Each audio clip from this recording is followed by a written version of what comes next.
Les pigeons voyageurs les plus réputés au monde sont belges. Moi aussi. Je ne sais pas si c'est un heureux hasard, mais en tout cas, ce qui est sûr, c'est que j'ai été mordue par le virus du voyage. Je m'appelle Déborah. Depuis des années, je m'envole de continent en continent et j'adore ça. À tel point que j'en ai même fait mon métier, touriste professionnel. Pas mal, non ?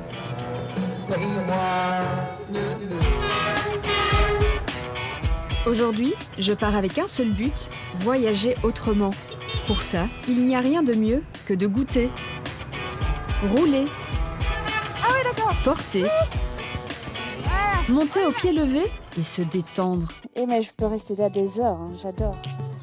Tout ça avec une seule idée en tête, faire des rencontres tout azimut. Galantes, téméraires, Ce que j'ai lu, c'est que quand ils sont pas contents, les cobras, ils se cavent. originales, accueillantes ou même généreuses. Croyez-moi, toutes sont la promesse de voyages insoupçonnés. Je débarque dans une ville inconnue. 7,5 millions d'habitants, ça fait 7,5 millions d'univers à découvrir. Allez, il n'y a plus qu'à. Bienvenue à Hanoï.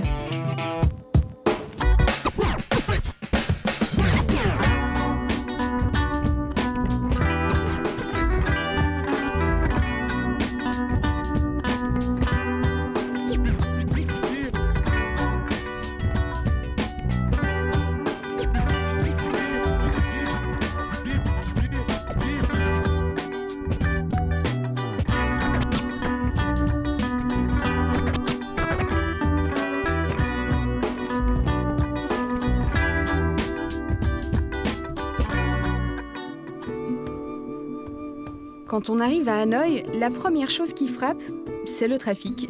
Et là, mieux vaut regarder où on met les pieds. Je sais pas où marcher, entre les arbres, les voitures, les mobylettes. Pour la deuxième, il suffit de lever les yeux. La cathédrale Saint-Joseph, construite en 1886, impose encore son architecture monumentale. Elle rappelle l'histoire coloniale de la ville quand Hanoï était la capitale de l'Indochine française.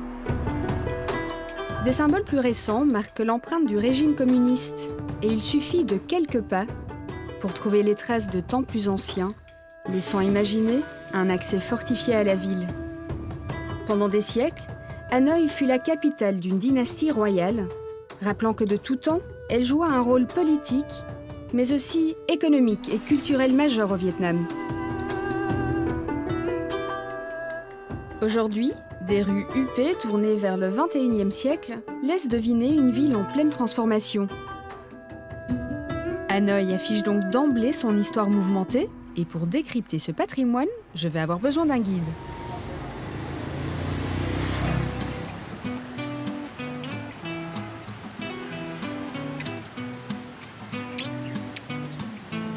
Et dire qu'on est au Vietnam, il y a des quartiers comme ça, comme celui-ci, où j'ai vraiment l'impression de me balader en Europe.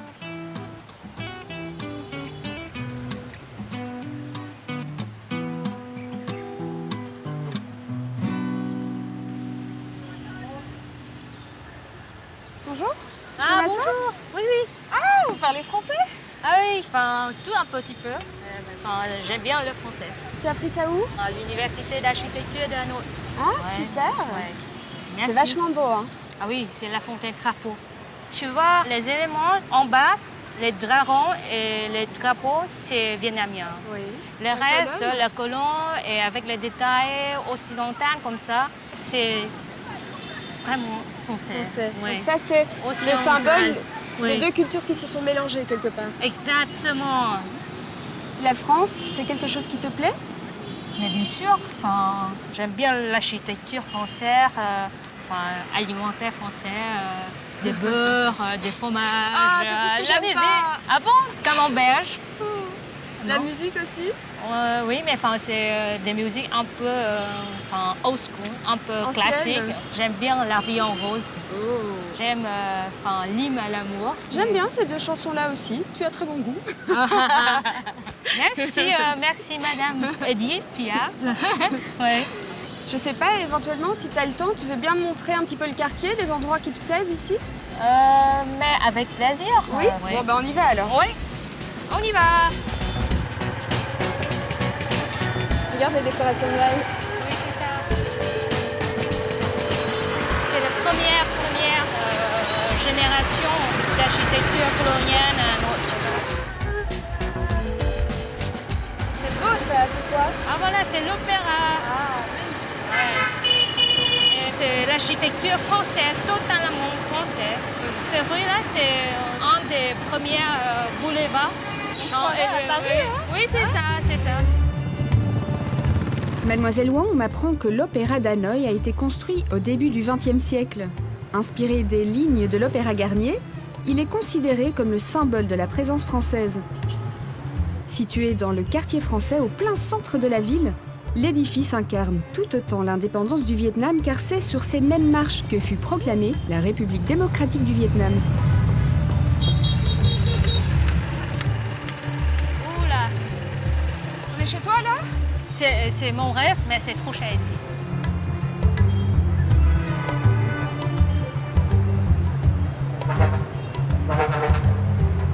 La forme architecturale qui reste, c'est pas que l'architecture, mais c'est l'ensemble, c'est les bâtiments, c'est les maisons, c'est les cours, petites cours, et c'est les arbres. Après, c'est le trottoir, et voilà. Après, c'est la rue. C'est les Français qui leur ramènent cette architecture, cet architecte au Vietnam. Avant, les Vietnamiens, on n'a pas cette idée d'architecturale. Alors pour toi, c'est quoi la plus grande différence entre l'architecture française et l'architecture locale vietnamienne? Pour moi, le plus différent, c'est l'échelle.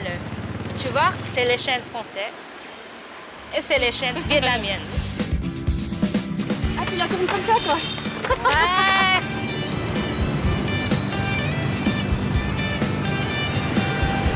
Circuler dans le trafic ici à Hanoï, c'est tout un art, hein?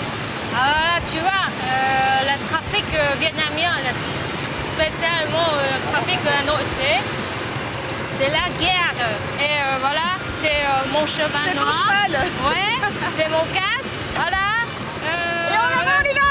Ouais, à la guerre.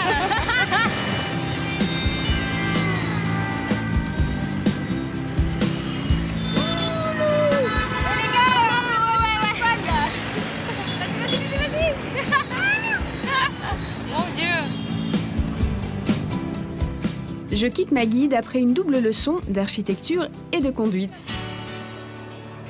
C'est dans des rues plus calmes que je poursuis ma route.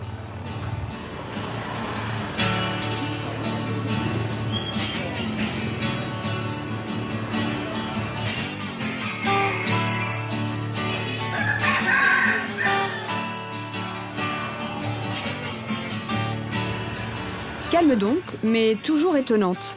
Mademoiselle Wang m'a mis sur la piste d'une tradition culinaire insoupçonnée. Alors là, je suis dans le quartier du Mat. C'est ici qu'on mange apparemment les meilleurs serpents de Hanoï. Donc du coup, je pouvais pas rater ça parce qu'il paraît qu'ils sont savoureux.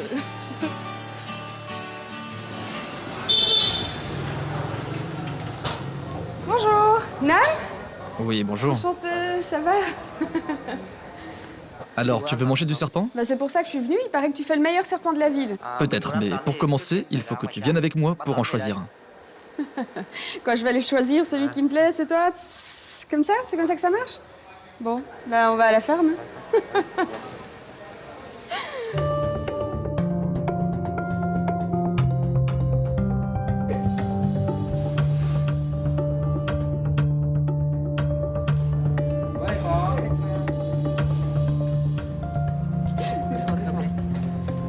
Xin chào. Của mình và Fermez la cage. Ok, on y va. ok. Xin chào. Dis donc, il y en a des serpents là. Il y en a combien ici? On en a plusieurs centaines. Ça, c'est une morsure que vous avez ça? Cúp à? D'accord. Mais c'est un métier à risque, non? Oui, c'est très risqué. Je me suis fait mordre plusieurs fois sur chaque bras. Et le venin du cobra m'a paralysé les muscles. Et ces serpents, alors, on va les chercher où? Avant, ici, rien n'était construit. C'était la jungle sauvage. On allait y chasser pendant 2 ou 3 jours. Et ça me suffisait pour ramener 3 paniers remplis de serpents. Mais maintenant, je suis trop vieux pour ça. Et j'ai redonné les affaires à mon jeune fils et à mon neveu. De toute façon, maintenant, on ne peut plus chasser les cobras. C'est interdit. Donc on a créé cette ferme pour élever les serpents. C'est un élevage, en fait, ici. Oui. Et ça fait combien de générations que vous faites ça? Ça fait peut-être plus de 10 générations qu'on est dans le serpent. On fait partie des plus vieilles familles à faire ce métier. Mes grands-parents chassaient déjà le cobra. Ensuite, ils voyageaient avec les serpents jusqu'à Hong Kong. Et là-bas, ils les vendaient aux Chinois. Et en échange, les Chinois ont appris aux Vietnamiens à cuisiner le serpent. Donc à la base, c'est un plat chinois et pas vietnamien. Oui, c'est grâce aux Chinois que les Vietnamiens ont appris à manger du serpent. Je suis pas rassurée là parce que je vois qu'il y a une cage qui est ouverte. Ne le sentez pas, hein. Oh là. Ouais, non, c'est bon.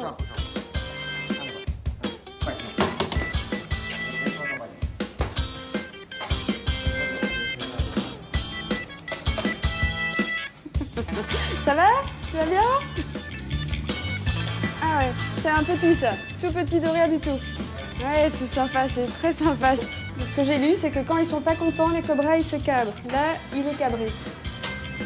Bon, j'avoue, j'ai reculé, de plus en plus. Attends-moi, Nan! Mais c'est qu'on ne s'habitue pas à la présence d'un cobra mécontent. Ce qui m'étonne le plus, c'est ce vieil homme et son absence totale de peur, alors que sa main atrophiée rappelle qu'ils sont rapides, dangereux et mortels. Après avoir fait notre marché, retour au restaurant à 800 mètres de là. Adieu Cobra, il est l'heure pour nous de passer à table et je pense que je ne suis pas au bout de mes surprises. Il y a la vue, mais il y a l'odeur qui va avec aussi. Hein.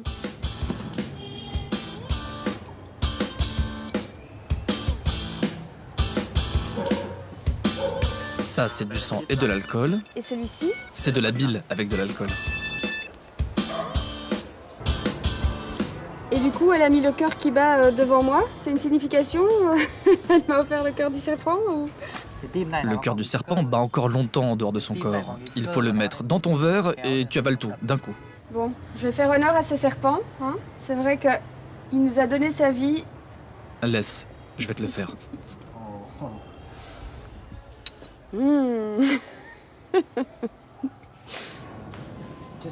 Tout sous quoi? Allez, cul sec, au serpent.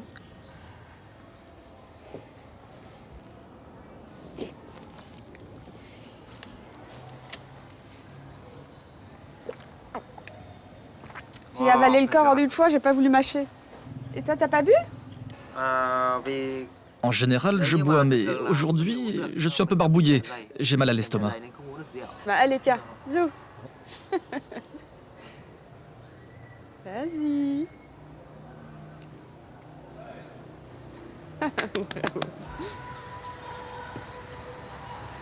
Thank you. Merci. Alors, dis-moi, qu'est-ce qu'on a là sur la table?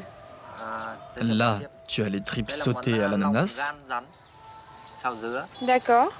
Et ceux-là sont roulés dans une feuille végétale.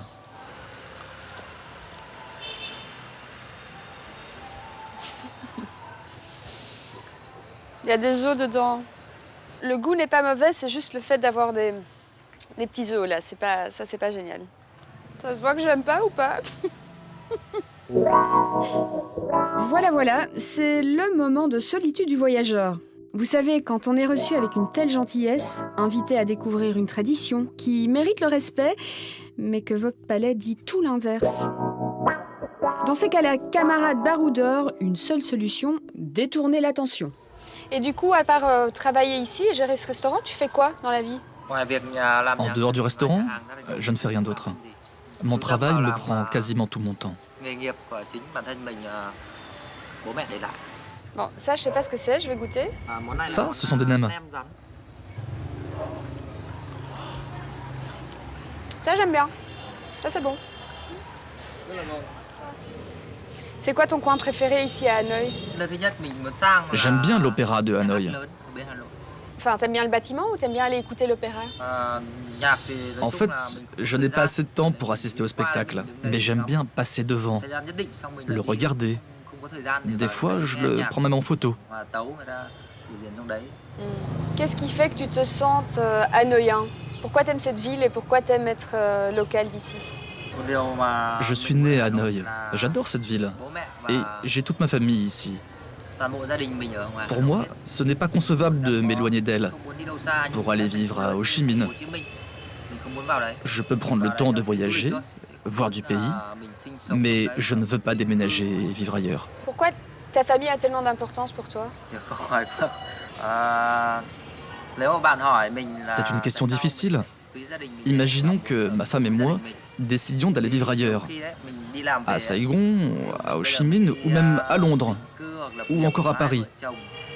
C'est possible dans l'absolu, mais je n'aime pas du tout l'idée, parce que, par-dessus tout, pour moi, le plus important, c'est quand à la fin d'une longue journée de travail, je rentre à la maison. On dîne ensemble, avec toute la famille, mes frères, mes sœurs, mes parents, ma femme. L'ambiance est chaleureuse. Vraiment, je ne pourrais pas m'en éloigner.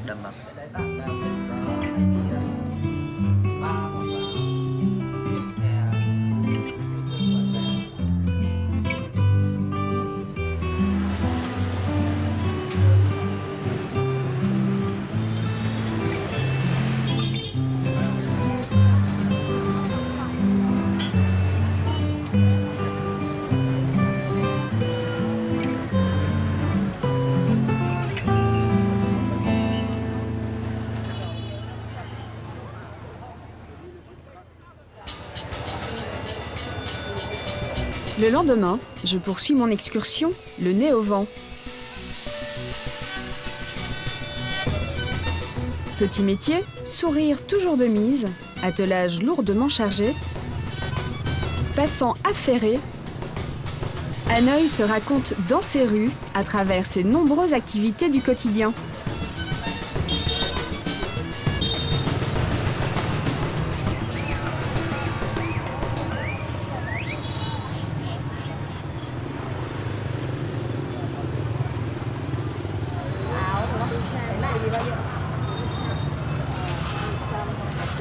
Excusez-moi, pourquoi vous achetez un iPhone en papier? En fait, ce sont des ex-voto, c'est-à-dire des objets du quotidien, que nos ancêtres peuvent utiliser dans l'autre monde. C'est ce qu'on espère en tout cas. Nous, on en achète tous les mois. Donc ça, en fait, c'est une coutume, quoi. Vous êtes bouddhiste? Ça fait partie de quelle religion? En fait, ni nous, ni même nos parents ne sont bouddhistes. Mais c'est une tradition ici. C'est la culture des ancêtres.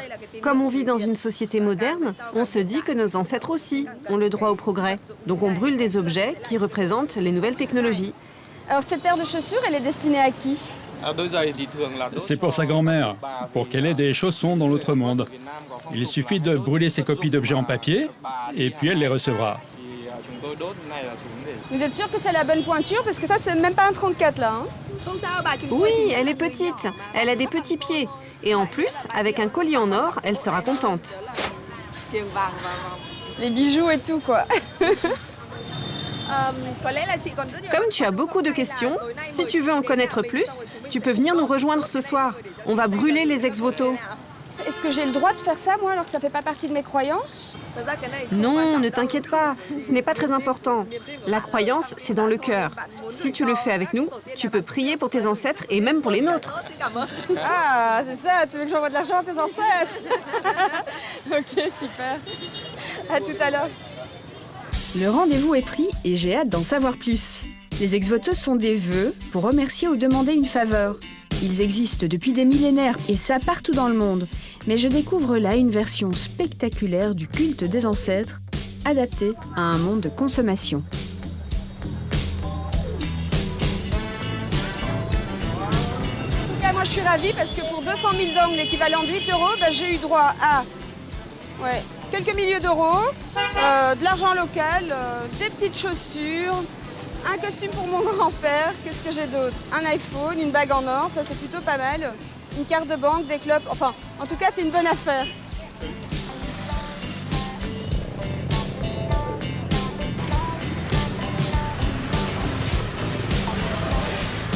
Vous doivent être fortes, hein, parce que vous voyez tout ce qu'il y a là? Vous vendez quoi? Des champignons. Elle vend vraiment de tout, mais ce qui est étonnant, c'est que tout est séché, en fait. Ça permet de mieux conserver, j'imagine. Vous êtes arrangé? Si vous voulez. Hop, et voilà, elle est repartie. Vendeuse itinérante. Je vous aide à porter? Allez, allez. Ah, comment vous faites? Ah oui, d'accord. Eh mais ça pèse plus de 60 kilos, c'est pas possible. Vous faites combien de kilomètres avec ça tous les jours? Environ 20 km. J'y vais. Bon, je vais la laisser travailler, je pense qu'elle a du pain sur la planche.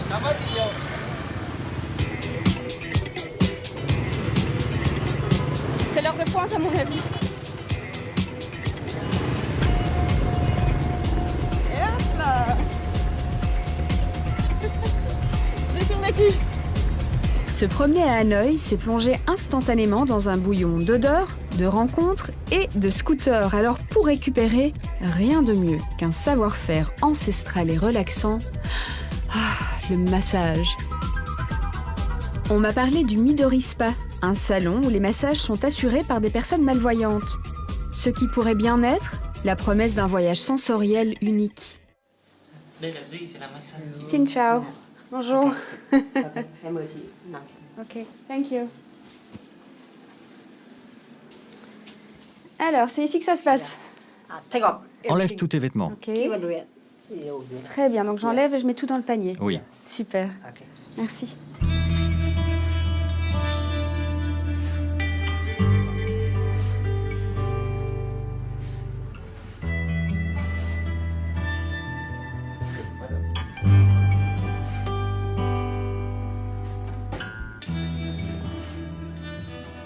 Mais tu masses sans huile du coup, comment ça se passe?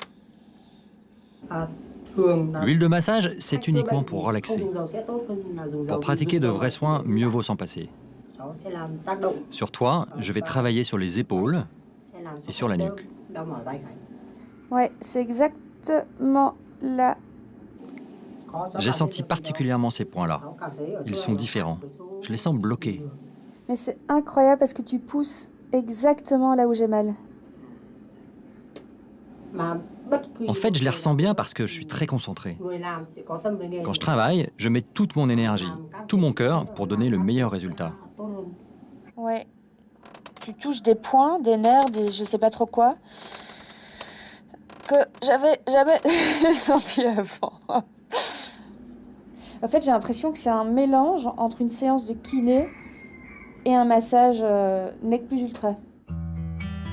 Et mais je peux rester là des heures, hein, j'adore. C'est trop bien. À la fin de la séance, j'ai envie d'en savoir plus sur l'art de Dewey.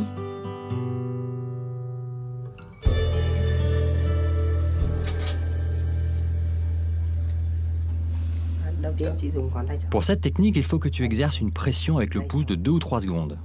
Et puis ensuite, tu passes au point suivant. Tu veux bien que j'essaye sur toi? Oui, si tu veux. Oui? Ok. Le muscle, il est là? Il est où? Ici? Oui, il est là. Ok. 1, 2, 3. C'est 3 secondes, hein, c'est ça? Ok. Il dit ok, mais je suis pas sûre que je fasse ça très bien. Fais ça plus lentement. Mais tu penses que ce serait plus facile pour moi de me concentrer si je fermais les yeux? Oui, peut-être. Tu peux essayer. C'est mieux? Oui. Tu es un peu mieux concentré. C'est dingue parce qu'en fermant les yeux, en fait, le sens du toucher est vraiment exacerbé. Oui, en tout cas, c'est comme ça que j'ai appris ici. En se massant les uns les autres. Comme avec toi. Pourquoi tu souris? Je crois qu'il est poli. C'est pas si bien que ça, mon massage, non? Le tamquat, le massage à l'aveugle, demande un apprentissage de plusieurs années et des qualités bien particulières. Anatomiques, bien sûr, mais surtout humaines. Écoute du corps, bienveillance, pudeur, sincérité, avec comme un supplément d'âme. Dis-moi alors, c'est quoi cet endroit? C'est le parc floral d'Hanoï. D'habitude, je viens ici le matin. Qu'est-ce qui te plaît dans cet endroit? Ici, ce que je préfère, c'est les arbres, la nature. C'est joli comme endroit, ça me fait plaisir que tu m'emmènes ici. Et moi, je suis content que ça te plaise. Tu viens souvent là? Ouais, je viens à chaque fois que je ressens du stress. C'est un endroit qui me calme. L'ambiance, le paysage m'apaise.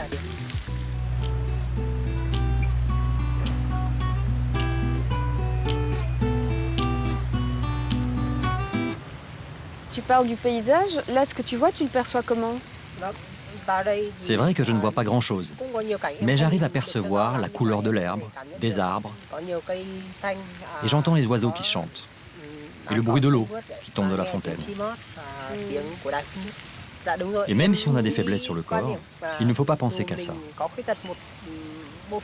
Et ça permet de se sentir à l'aise avec ses propres capacités.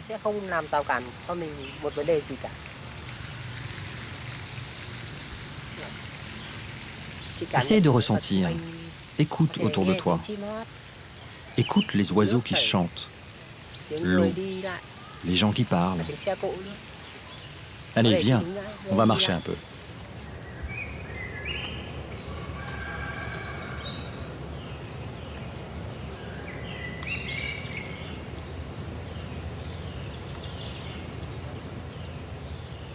Comment tu te sens? C'est marrant parce que habituellement tu sens pas le vent sur ta peau. Là je le sens. Les odeurs sont plus fortes. J'ai l'impression que l'arbre dégage vraiment une odeur assez forte. Et puis je sais pas si tu as ça aussi, dès que j'entends un bruit, j'ai mes yeux qui bougent vers le bruit que j'entends en fait. Oui, c'est exactement ça. Si tu deviens malvoyant, la capacité de tes oreilles va énormément se développer. Et tu vas naturellement amplifier beaucoup de sons de la vie courante. Par exemple, tu écouteras tes pas pour te guider.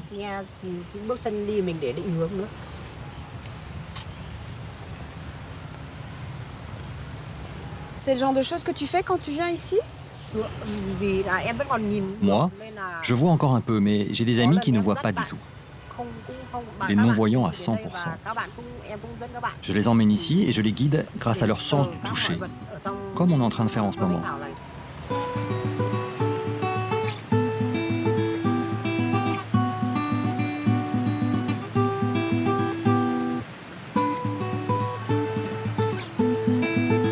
Je pensais me faire masser et je repars avec une leçon de vie. Je sors du jardin botanique comme on quitterait une bulle de bien-être. Mais la frénésie de Hanoï me remet vite les pieds sur terre.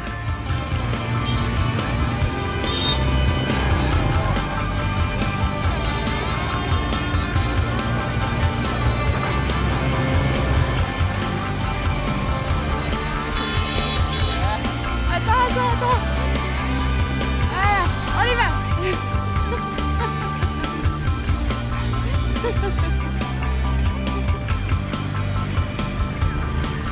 Parmi les traditions d'Hanoï, la street food est un incontournable. On en trouve partout, mais la rue, ou plutôt la ruelle d'Ang Xuan, est le temple de tous les gastronomes.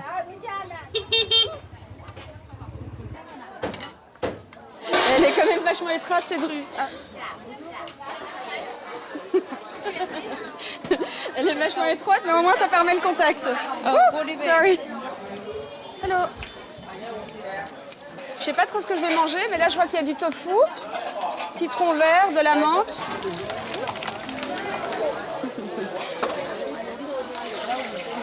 Au menu, j'ai des petites pâtes trempées dans une sauce soja où elle a rajouté du sucre ou du sel, je suis pas trop sûre.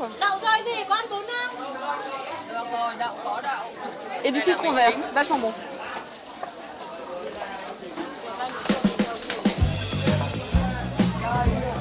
Institution ouverte de jour comme de nuit, savoureuse, diététique, la street food rassemble toutes les couches sociales, toutes logées à la même enseigne. Tabourets en plastique et soupe bon marché.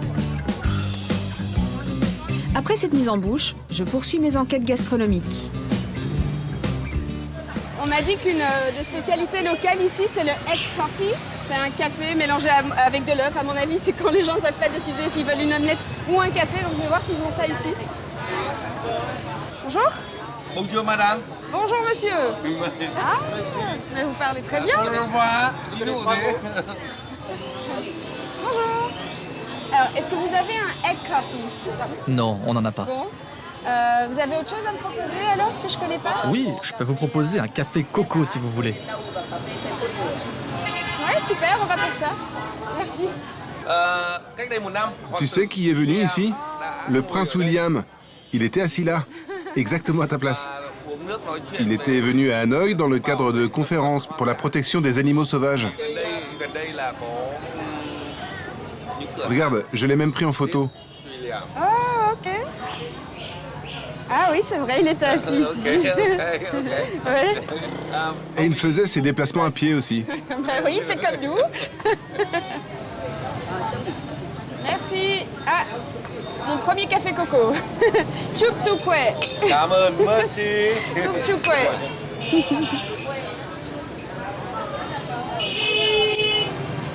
C'est très bon en fait.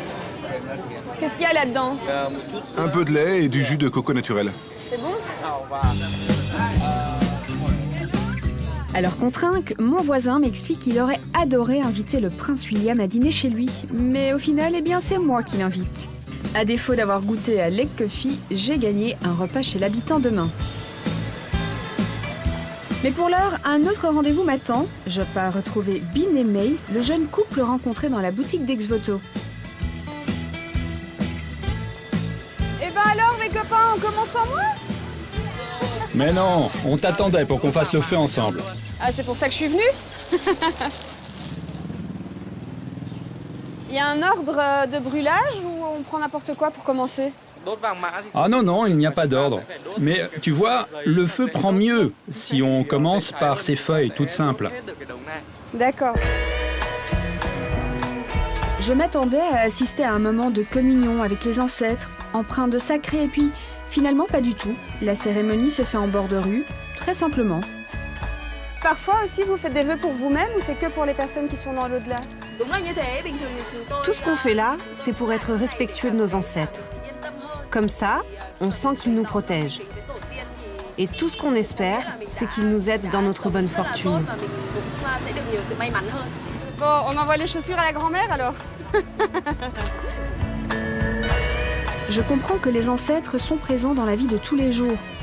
Un exemple de plus de la place qu'occupent les liens familiaux au Vietnam. Après quelques minutes, la vie reprend son cours et la discussion se poursuit dans le café tenu par Bin et May. Ça fait combien de temps que vous avez ouvert? Ah, ce café, ça fait 1 an qu'on l'a ouvert. D'accord. Et avant, vous faisiez quoi? Moi, j'étais journaliste de télévision pour une émission sportive. Ah bon? Et vous travaillez ensemble alors tous les deux? Oui, c'est ça. Lui, c'était le producteur et moi, j'étais la journaliste. Ah bah c'est bien, au moins comme ça les choses elles changent pas, vous travaillez toujours ensemble. C'est une chance, oui et non. Parce qu'on est obligé de se voir tout le temps, même au boulot. Dis-moi, comment est-ce qu'on fait pour trouver la femme de sa vie à Hanoï? Quand je me suis rendu la première fois à la télé vietnamienne, j'étais très attentif à mes nouvelles collègues féminines. Jusqu'à ce que mon regard s'arrête sur l'une d'elles, particulièrement jolie. Et alors, j'ai osé entamer la discussion avec elle. Et habituellement ici, on se marie jeune? Genre à quel âge? Pour les garçons, c'est à la fin des études supérieures. Et pour les femmes, c'est un peu plus tôt, parfois même directement après le lycée. D'accord, bah du coup je vois que vous êtes un couple moderne alors ou plutôt traditionnel sur ce point de vue-là? Ça la met mal à l'aise. Ok, je n'ai rien demandé, je me suis tue, voilà. Nous, on est un peu à part. Nous sommes très différents des autres couples vietnamiens. Parce que nous, on a simplement fait un mariage civil. On a juste signé les papiers, on n'a même pas organisé de fête de mariage. On a eu notre fille, elle a 4 ans aujourd'hui. Ce n'est vraiment pas très traditionnel au Vietnam. Vous auriez pu partir dans une autre ville, dans un autre pays. Pourquoi vous êtes resté à Hanoï? Nous, on est vraiment des Hanoïens. Malgré la pollution, malgré la chaleur, on pense qu'on va rester très très longtemps ici. On aime trop cette ville. On aime bien se renseigner et voir ce qui se fait ailleurs, mais c'est pas pour aller y vivre. C'est pour s'inspirer des choses bien qu'on peut adapter et faire ici, à Hanoï. Ah, c'est un bon point de vue, je trinque à ça.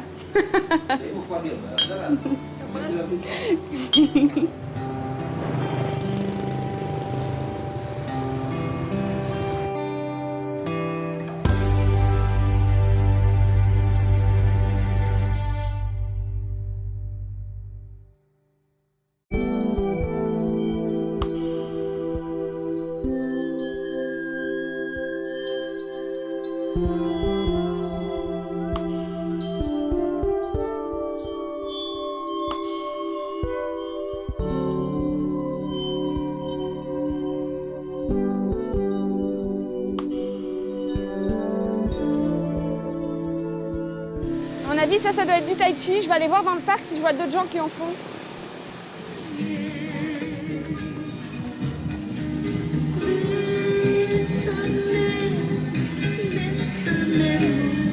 Non mais j'hallucine parce qu'en fait, à cause du décalage horaire, j'ai pas réussi à dormir. Il doit être 6 h du mat, même pas. Et voilà, ils sont tous au taquet.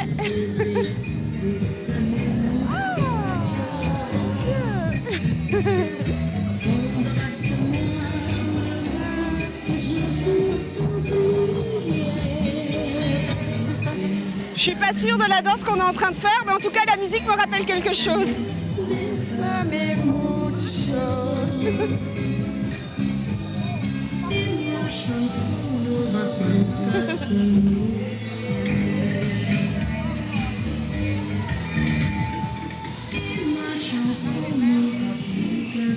Hanoï, Paris. Hanoï, Paris. Merci. Je peux vous faire la bise? Merci. Vous voulez danser? Je peux vous aider? Je peux vous aider? J'adore ce style.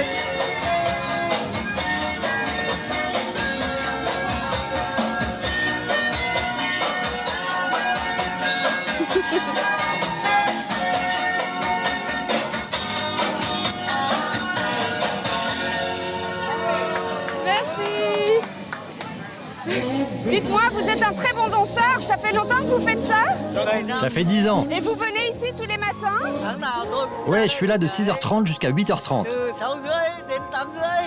Et vous venez ici par plaisir ou pour faire un petit peu de gymnastique? C'est à la fois pour l'amour de la danse et pour la santé. C'est pour garder la jeunesse. Et dites-moi, vous avez quel âge si je peux me permettre de vous demander ça? J'ai 76 ans. Ah bon? Et tous les matins, je danse 2 heures. Et en plus, je vais danser dans les discothèques, le soir, 3 fois par semaine. J'y vais avec ces dames. C'est elles qui m'invitent. Ah ben, je vois que vous êtes bien entouré avec de jolies femmes, en tout cas. À mon avis, au Vietnam, ils doivent avoir du sport dans les gènes. Et voilà comment se passe un matin à Hanoï, tout en énergie. Et si vous voulez savoir, mon partenaire de danse ne m'a pas invité à sortir en boîte ce soir. Mais qu'importe, car cette ville a un talent incroyable, celui de vous surprendre à chaque coin de rue.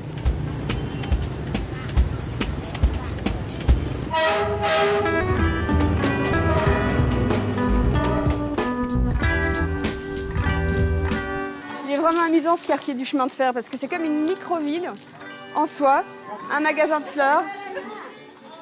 On peut prendre un verre ou on peut même aller faire du shopping.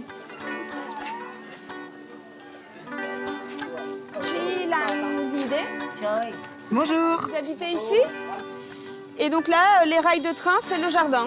Oui, c'est ça. On en profite quand il n'y a pas de train. Quand le train il arrive, vous prenez vos affaires et vous rentrez? On file. C'est dangereux parfois. Oui, mais on est habitué. Et il y a combien de trains qui passent comme ça par jour? Pour aujourd'hui, on est tranquille. Mais il y en a plus qui passent pendant le week-end.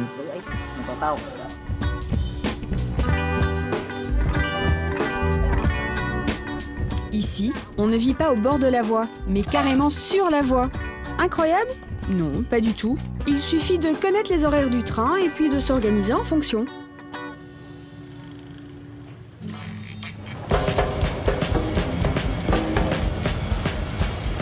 On va voir si j'arrive à traverser parce que là, il y a du passage. Je vous ai déjà parlé du trafic à Hanoï? Le rythme est, disons, effréné. À mon avis, il faut des années de pratique pour traverser ces rues, ou alors sauter dans le tas et prier.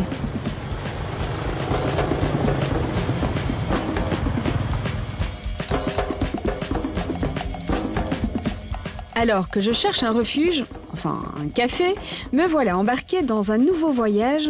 Une carlingue d'avion, des valises dites. C'est original comme décoration pour un café.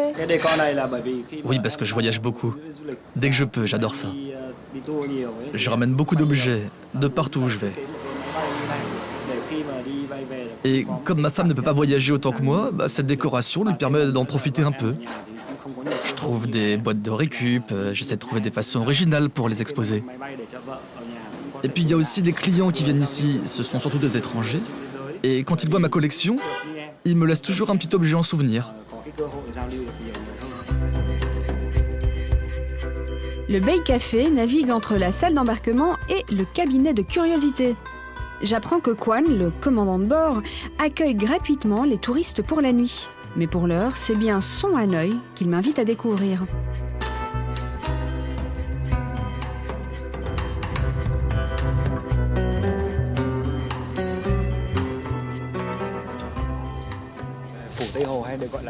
Ici, on est au temple Pei-Ho. C'est un endroit de culte très prisé des Hanoïens. Il est loin du centre et on y trouve le calme. On y prie les 3 génies protecteurs de l'agriculture, car le Vietnam est un pays très agricole.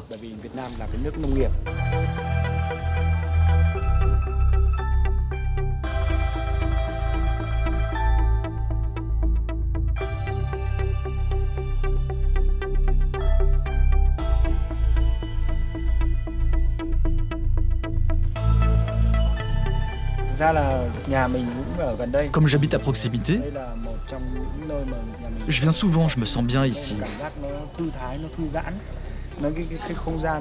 Et d'un point de vue feng shui, c'est très bien. Il y a les arbres, la terre, l'eau.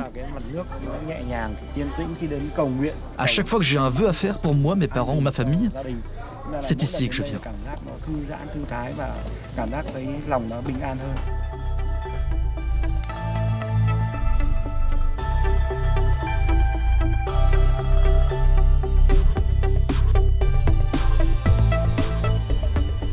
C'est joli cet endroit, c'est quoi? C'est le pont Ton Peo. Ça a une signification particulière? C'est un endroit où l'on vient faire le plein d'énergie. Parce qu'ici, il y a toujours du soleil. Et tu vois ce rouge? Eh bien ici, au Vietnam, c'est le symbole de la chance. C'est une couleur porte-bonheur. C'est pour ça aussi qu'on aime ce pont.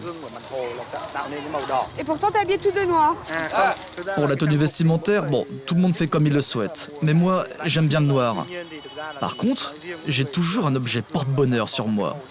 Et il est de la couleur rouge, bien sûr. Dans les pas de Kwan, je comprends que la spiritualité irrigue la vie des habitants d'Hanoï.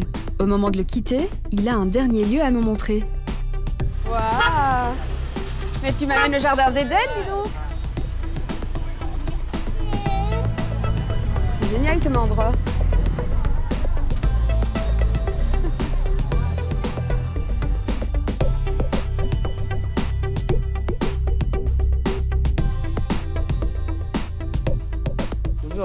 C'est un décor qui reproduit des fleurs naturelles, pour que les jeunes et les moins jeunes puissent venir se photographier.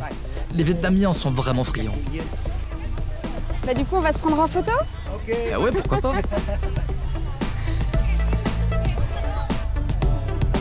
Et voilà comment on passe d'un temple bouddhiste au temple du selfie.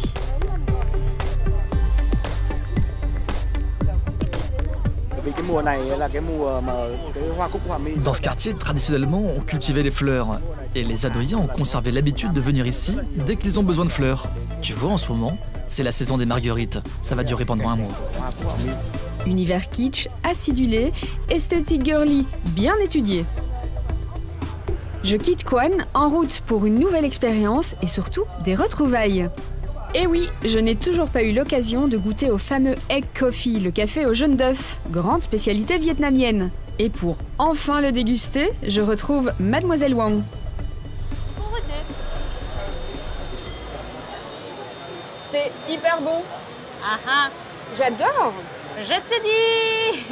Ça goûte la meringue, en fait. Oui, c'est ça. Genre, quand on mange une tarte au citron meringuée, c'est vraiment ça. C'est de la meringue avec un petit goût de café. Et c'est café en neuf le plus bon à Hanoï. De la ville? Oui, de la Quel ville. honneur, merci. Et toi, le soir, tu fais quoi? Il y a des bars électroniques avec la musique électronique. Des fois, je sors avec mes amis dans ces bars électroniques. Mais enfin, j'aime. Tu préfères Edith Piaf? Oui, Edith Piaf et The Beatles. Quand on écoute là-bas. Enfin, je suis âgée. Depuis longtemps. Est-ce que tu as déjà visité des endroits, des restos, des bars à Hanoï? Alors depuis que je suis là, j'ai fait plein de choses, mais ce soir je suis invitée chez quelqu'un que j'ai rencontré dans un café Ah voilà. et qui m'a dit mais écoute viens manger ce soir à la maison et tout, ma femme va nous cuisiner à manger. Donc je trouvais ça super sympa. C'est facilement de faire ami avec un étranger comme ça. Et voilà, discuter, échanger des idées. C'est quelque chose de commun ici au Vietnam d'inviter des gens qu'on ne connaît pas chez soi? Oui. Ah oui? Je crois, oui. Mais par contre, est-ce qu'il faut que j'amène quelque chose en particulier? Qu'est-ce qu'on fait quand on est invité chez quelqu'un ici? Parfois, on ramène des fleurs, des bouteilles de vin ou des repas. Par exemple, des gâteaux pour les desserts ou des fruits. Oui, des fruits. Des fruits. Donc je peux prendre des fleurs, du vin ou un dessert. Ou les trois. Bon bah, à ce café à l'œuf. À Paris et à Hanoï. Ah ouais.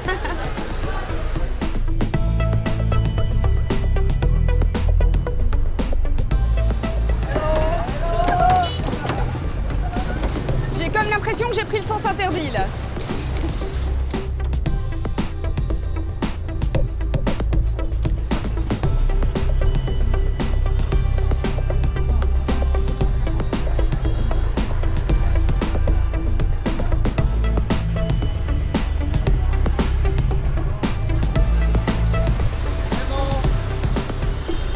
Alors, le 17, le 15, bon bah ça doit être là.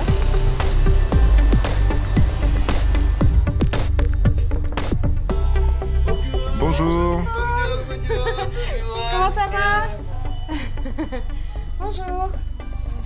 Tiens, ma jolie, c'est pour toi ou pour ta maman? Enchantée, Déborah. Merci. Comme le veut la tradition, je t'offre une boisson de bienvenue. C'est du thé vert. Bah, c'est super gentil, Home, de m'inviter chez vous, ça me fait très plaisir. Tout le plaisir est pour moi. Merci à toi, Déborah, d'avoir accepté l'invitation. Dans ma famille, on a toujours été très accueillants. C'est une tradition pour nous. Ça nous vient certainement du bouddhisme. Ce qui est important pour moi, c'est aussi que mes enfants rencontrent des gens qui sont différents de nous. Tu aimerais faire quoi plus tard quand tu seras grand? Pilote de ligne. Tu viendras me voir en Belgique alors? Peut-être. Ah oui, il y a de bons chocolats au lait chez toi. Ils ont aussi une bonne équipe de foot. Et toi alors, tu voudrais faire quoi plus tard? Hôtesse de l'air. Oh, bah vous allez travailler ensemble alors. En fait, ce dont elle a envie par-dessus tout, c'est de voyager beaucoup. Et elle s'est dit que si elle était hôtesse de l'air, elle pourrait lier l'utile à l'agréable. Elle est maline, c'est bien. Ouais. Vous leur souhaitez de quitter le Vietnam, d'aller étudier à l'étranger par exemple? Ça dépend de la volonté de mes enfants. Moi, je les encourage à découvrir le monde. Et s'ils y parviennent, s'ils passent leur vie loin de Hanoï, j'en serai heureux. Ils deviendront citoyens du monde. Je veux seulement qu'ils ne cessent jamais d'être fiers d'être vietnamiens. Merci.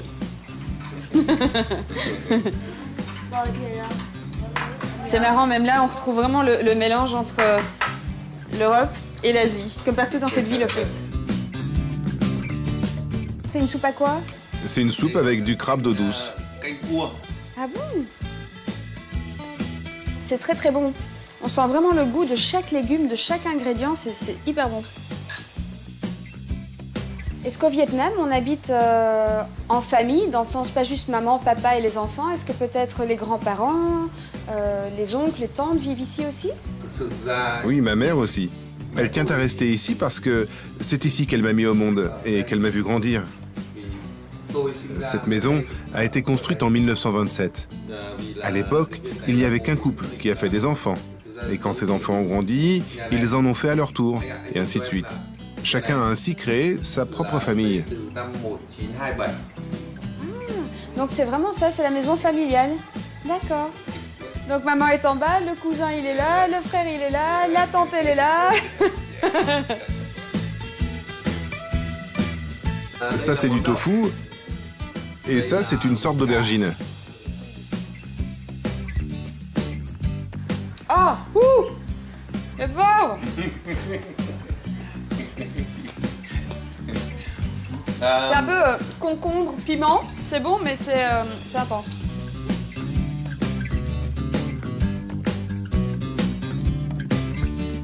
Bon bah trinquons à l'avenir des enfants et l'avenir du Vietnam. Chin. Chin. Come on. Au bout de ce festin, j'ai découvert une hospitalité merveilleuse. Et au bout de ce voyage, une ville étonnante, intrigante, où chaque rue est une surprise, où un simple bonjour est la promesse d'une rencontre.